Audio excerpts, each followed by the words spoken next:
Nuamera, each and every one of us here. Ulfinisa akan meracalan Yesus, higan masa Yesus Kristus itu wajise, nuame responsibility kana, itiga utama kana, anak disentukan. Saat anu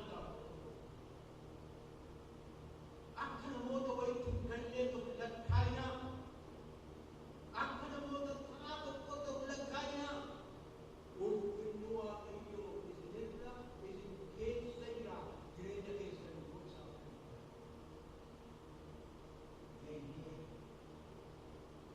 kanang tuan kanang paibigate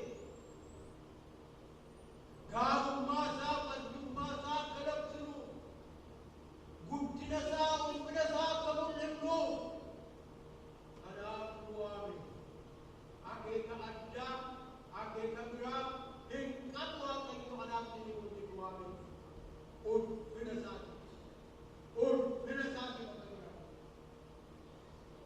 Sehingga ini nampak.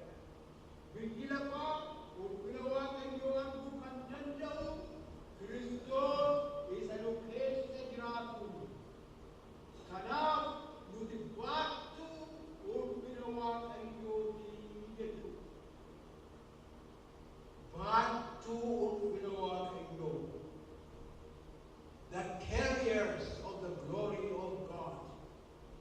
The bearers of the glory of God. Saan mana itu?